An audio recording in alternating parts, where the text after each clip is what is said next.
So finally, the war is over between the Senate and dismiss Alcalde Alice Gu or aka Gu Waping dahil nga po ay nahuli na doon sa Indonesia. So ngayon nga po, isa na lang ang hinuhuli. Isa na lang po. Mukhang pagtumakas itong si Kibuloy, mukhang parehas din kay Alice Gu ang mangyayari sa kanya. So, it is better to hide in our own country kasi money talks. Diba? Kung hindi tumakas si Alice Gu sa bansang Pilipinas, malamang sa alamang, nakatago pa din yan. Meron din niyang hiding place. Diba? Hindi pa yan mahuhuli. Madaming Pilipino ang talagang atat na atat sa pera. Madaming Pilipino ang nilalamon ng sistema. Tingnan nyo, nagbayad lang ng 200 million, diba? Nakatakas na lagpasan niya yung mga borders ng ating bansa. So, pag nagkaroon ng Senate hearing, magkakaroon na po ng kalinawan kung paano po umexit itong si Alice Gu or aka Gu Waping. So, ngayon mga minamahal, meron pong mensahe itong ating presidente dito kay Gu Waping sa mga human trafficker na katulad niya. So, shout out dito kay Kibuloy. Sabi nga sa kasabihan, you can run, but you cannot hide. Yun yung totoo dito mga minamahal. So wag nyong galitin ang ating presidente. So ngayon talagang inuutay-utay na ni Senator Risa Hontiveros yung mga question na posibleng tanungin sa kanya. Kung paano siya nakalabas, sino yung nasa likod, ano yung meron, saan ba yung yung starting point ng exit mo, lahat tatanungin niyan, talagang gigisahin itong si Gu Waping or sa mas kilalang pangalang Alice Gu, 'di ba? Para pagbayaran ang kanyang mga offense sa bansang Pilipinas. Kabilang na nga po dito yung kasong human trafficking, qualified human trafficking, parehas kay Kibuloy na non-bailable po itong mga kababayan. So ngayon, panoodin natin ang mensahe ng ating presidente. Okay? Mga minamahal kong kababayan, on or about 1 o'clock a.m. 4 September, Alice Gu, also known as Gu Waping, was arrested in Tangerang City, Jakarta, Indonesia. I congratulate all law enforcement personnel who made this apprehension possible. The public may not know the intricate details of this mission that you have successfully accomplished, but on their behalf, accept my thanks. The Philippines also thanks the Indonesian government for their assistance on this matter. The close cooperation between our two governments has made this arrest possible. Let this serve as a warning to those who attempt to evade justice. Such is an exercise in futility. The arm of the law is long, and it will reach you.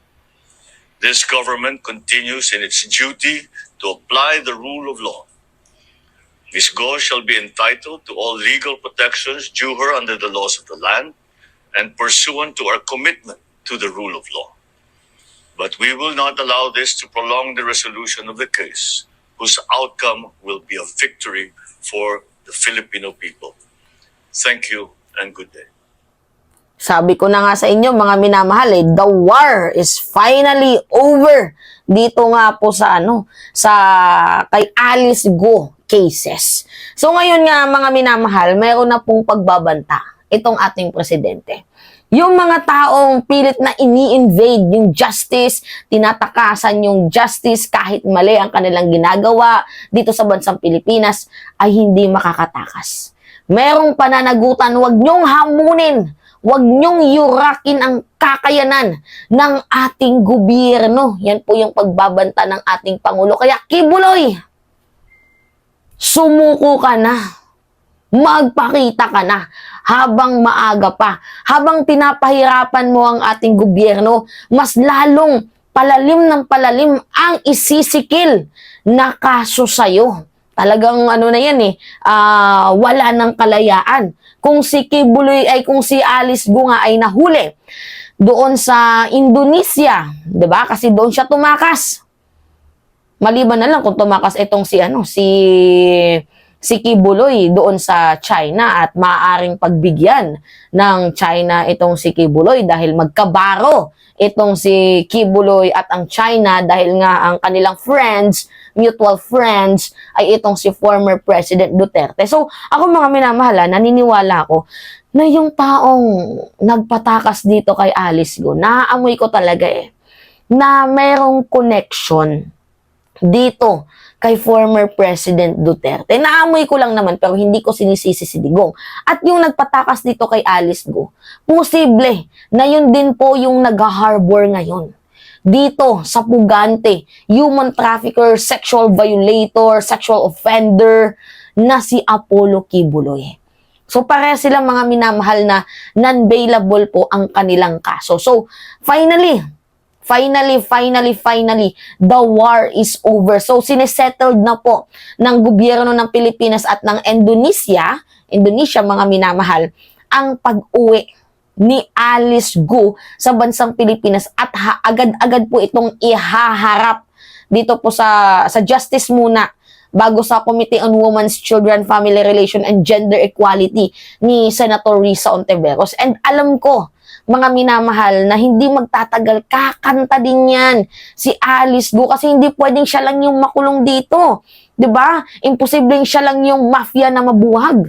Dapat mabuwag din yung mga Filipino na nasa likod niya na mamahala ng mga kahumal-dumal, ng mga krimen, 'di ba? Ng mga hindi magandang gawa dito sa bansang Pilipinas. And we are hoping na sana itong si Alice Go ay makipag-cooperate na para naman ng kahit papaano mas mapababa ang kanya, well, hindi na mabababa yung sentensya niyang kasi non-bailable yung human trafficking offense. Pero baka i-garantiya siya, 'di ba? Baka bigyan pa siya ng pardon sakali ng ating presidente kung kakanta siya kung sino yung mga nasa likod ng ng pogo, ng human trafficking, big scamming, large syndicate. Kaya Roque, pagdasal mo na hindi ka ikakanta ni Alice Go. Nako, itong si former press.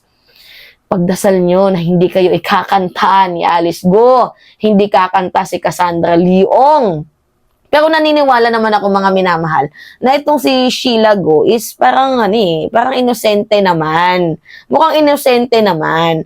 Ang problema talaga dito, nagkadawit-dawit na dahil nga sa katarantaduhang ginawa ng alkalde, ng kapatid niya na si Alice Go, 'di ba? But anyway, malapit na. And finally mapapasalita na tayo ng justice we deserve a justice. Justice has been deserved, 'di ba? Parang ganon, 'di ba? Na deserve na po natin yung hustisya na mararapat na ipatong sa mga yan ng mga sexual violator, human trafficking violator, 'di ba? So, finally, mga minamahal, natupad ang ating prayer. So, one more to go, mga minamahal. Ay, actually, si Bantag pa wala pa si Bantag. Pero, yung mga malalaking tao muna, di ba? Alice Go, si Cassandra Leong, only Kibuloy na lang. Sa future naman, si Digong, yan naman yung aarestuhin pag sakaling dumating na yung ICC. Di ba? Pero, anyway, sige, tingnan natin yung mga development. So, it's me again. O nga pala, si Mima Alicia nyo. At nagbabalik ulit mga minamahal para sa ating panibagong video.